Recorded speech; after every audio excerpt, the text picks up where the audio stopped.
नमस्कार दोस्तों, अवरल टाइम्स में आप सभी का स्वागत है। पिछले 10 साल में यह दूसरा मौका है जब नीतीश बीजेपी के साथ आए हैं। ऐसे में इस स्पेशल स्टोरी में आपको उन 7 नेताओं के बारे में बताएंगे जिन्होंने बीजेपी और नीतीश कुमार के साथ आने की स्क्रिप्ट लिखी है। नीतीश अब महागठबंधन की बजाय एनडीए के साथ मिलकर सरकार चलाएंगे। पिछले 10 साल में यह दूसरा मौका है जब नीतीश कुमार बीजेपी के साथ आए हैं। सूत्रों के मुताबिक इस बार नीतीश कुमार को बीजेपी में लाने की पटकथा दिल्ली से लिखी गई। इसी पटकथा के तहत पहले जेडीयू के राष्ट्रीय अध्यक्ष पद से राजीव रंजन उर्फ ललन सिंह को हटाया गया था। गठबंधन की पटकथा लिखने के लिए जेडीयू और बीजेपी हाईकमान की ओर से 7 नेताओं को मोर्चे पर लगाया गया था। इनमें 4 जेडीयू के और 3 नेता बीजेपी के हैं।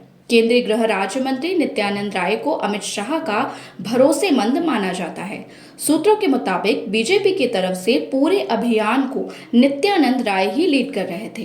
गुरुवार को जब नीतीश कुमार के बीजेपी में आने की खबर लीक हुई तो नित्यानंद राय सहयोगी दलों को मनाने में जुट गए। देर रात राय को पूर्व सीएम जीतन राम मांझी के आवास पर भी देखा गया। नित्यानंद राय बिहार के बीजेपी के अध्यक्ष भी रह चुके हैं और वर्तमान में उजियारपुर से सांसद हैं। 58 वर्षीय राय ने अपनी राजनीतिक करियर की शुरुआत छात्र इकाई एबीवीपी से की थी। साल 2000 में राय पहली बार हाजीपुर सीट से विधायक बने। 2014 में उन्हें उजियारपुर सीट से उम्मीदवार बनाया गया और उन्होंने बड़े मार्जिन से जीत हासिल की। सुशील मोदी, पूर्व उप मुख्यमंत्री सुशील मोदी भी नीतीश कुमार को बीजेपी में लाने में अहम भूमिका निभाई। मोदी नीतीश कुमार के काफी करीबी रहे हैं और गाहे बगाहे नीतीश उनकी तारीफ करते रहते हैं। सूत्रों का कहना है कि नीतीश कुमार को बीजेपी में लाने के लिए जो नैरेटिव तैयार गया उसके पीछे सुशील मोदी ही हैं। उन्होंने कहा कि राजनीतिक संभावनाओं का खेल है और इसमें परमानेंट दरवाजे कभी बंद नहीं होते हैं। सुशील मोदी ने भी राजनीतिक करियर की शुरुआत एबीवीपी से ही की थी। वह इमरजेंसी के दौरान जेल भी जा चुके हैं। संजय कुमार झा जेडीयू की तरफ से गठबंधन को लेकर सबसे धुआंधार बैटिंग संजय कुमार झा ने ही की। झा जेडीयू के राष्ट्रीय महासचिव और नीतीश सरकार में मंत्री थे। नीतीश कुमार के बाद जेडीयू में संजय झा ही एकमात्र नेता हैं जिनके पास संगठन और सरकार दोनों जगह पद है। 2017 में भी नीतीश कुमार को बीजेपी के साथ लाने में झा ने अहम भूमिका निभाई थी। यह खुलासा 2022 में जेडीयू सांसद ललन सिंह ने किया था। इस बार भी जब नीतीश कुमार के बीजेपी के साथ जाने की बात सामने आई तो मुख्यमंत्री आवास पर झा को ही पहले बुलाया गया। सूत्रों का कहना है कि संजय झा इसी महीने के शुरुआत में दिल्ली गए थे, जहां उन्होंने नीतीश कुमार के बीजेपी के साथ आने की स्क्रिप्ट पर काम किया। हालांकि दिल्ली से लौटने के बाद झा ने नीतीश के इंडिया में रहने की बात दोहराई थी।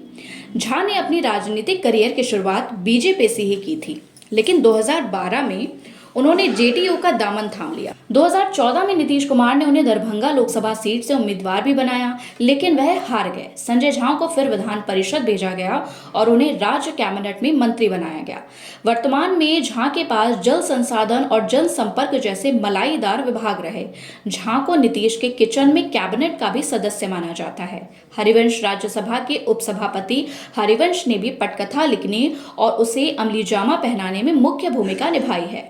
हरिवंश को नीतीश कुमार का करीबी माना जाता है। नीतीश जब बीजेपी छोड़कर आरजेडी के साथ गए तो हरिवंश के भी पद छोड़ने की बात कही गई। हालांकि नीतीश ने उन्हें पद से नहीं हटाया। सूत्रों का कहना है कि नीतीश कुमार के साथ आने के लिए बीजेपी हाईकमान को हरिवंश ने ही तैयार किया। 2017 में भी हरिवंश के कहने पर ही नीतीश आरजेडी का साथ छोड़ बीजेपी से मिल गए थे। पत्रकारिता से राजनीति में आए हरिवंश को नीतीश कुमार ने ही पहली बार 2014 में राज्यसभा भेजा था। 2018 में हरिवंश राज्यसभा के उपसभापति बने, तब से वे इस पद पर हैं। विनोद तावड़े बीजेपी के राष्ट्रीय महासचिव और बिहार प्रभारी हैं। गुरुवार को जब नीतीश कुमार के बीजेपी के साथ आने की बात हुई तो डील फाइनल करने के लिए तावड़े ने ही बड़े नेताओं के साथ मीटिंग की। सूत्रों के मुताबिक जब नीतीश के बीजेपी के साथ आने की सुगबुगाहट हुई तो तावड़े ने ही यह सुनिश्चित कराया कि बड़े नेता नीतीश कुमार के खिलाफ कुछ न बोले। सूत्रों का कहना है कि 7 जनवरी 2024 को इसको लेकर पटना में बीजेपी के बड़े नेताओं की एक मीटिंग भी हुई थी। इस मीटिंग में भविष्य की रणनीति पर चर्चा हुई थी। तावड़े प्रधानमंत्री नरेंद्र मोदी के करीबी माने जाते हैं और 2022 में उन्हें बिहार का प्रभारी महासचिव बनाया गया था। केसी त्यागी जेडीयू प्रवक्ता और नीतीश कुमार के सलाहकार केसी त्यागी भी इस अभियान में मुख्य रूप से शामिल हैं। सूत्रों का कहना है कि त्यागी की भूमिका मीडिया मैनेजमेंट और दूत की है। त्यागी नीतीश के संदेश को बीजेपी तक और बीजेपी के संदेश को नीतीश तक पहुंचाने का काम कर रहे हैं। नीतीश कुमार के बीजेपी में जाने का पहला संकेत भी त्यागी ने ही दिया था। 30 दिसंबर 2023 को उन्होंने पत्रकारों से कहा था कि राजनीति में कोई स्थान दुश्मन नहीं होता है। हापुड़ से लोकसभा के सांसद रहे केसी त्यागी को नीतीश कुमार का करीबी माना जाता है। त्यागी के पुत्र अमरीश त्यागी वर्तमान में बीजेपी में हैं। विजय चौधरी जेडीयू की ओर से नीतीश कुमार के इस अभियान को अमली जामा पहनाने की जिम्मेदारी विजय चौधरी पर ही रहा।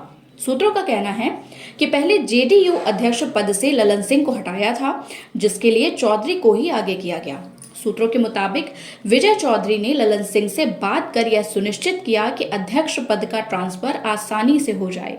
22 जनवरी को जब नीतीश कुमार राज्यपाल से मिलने गए तो उनके साथ विजय चौधरी भी थे। चौधरी वित्त और संसदीय विभाग के मंत्री रहे और उन्हें नीतीश कुमार के किचन कैबिनेट का सदस्य माना जाता है। कांग्रेस से राजनीतिक करियर की शुरुआत करने वाले चौधरी ने 2005 में नीतीश का दामन थामा था। 2010 में उन्हें बिहार जेडीयू का प्रदेश अध्यक्ष भी बनाया गया। चौधरी जल संसाधन, गृह शिक्षा, वित्त जैसे बड़े विभागों के मंत्री रह चुके हैं। बीजेपी के लिए नीतीश और नीतीश के लिए बीजेपी आखिर क्यों जरूरी है, उसके भी कई कारण हैं। बिहार में लोकसभा की 40 सीटें हैं। 2019 में नीतीश कुमार के साथ बीजेपी ने 39 सीटों पर जीत हासिल की थी, लेकिन इस बार पार्टी की हालत नाजुक है। बिहार को लेकर जितने भी ओपिनियन पोल अब तक आए हैं, सभी में कांटे की लड़ाई दिखाई गई है। यही वजह है कि बीजेपी हाई कमान नीतीश को अपने साथ रखने की कोशिशों में जुटी है। नीतीश कुमार के पास बड़ा जनाधार नहीं है, लेकिन माहौल बनाने में नीतीश माहिर हैं। नीतीश के प्रयास की वजह से ही बीजेपी के खिलाफ इंडिया का गठबंधन बना। ऐसे में बीजेपी 2024 के लिए कोई रिस्क नहीं लेना चाहती है।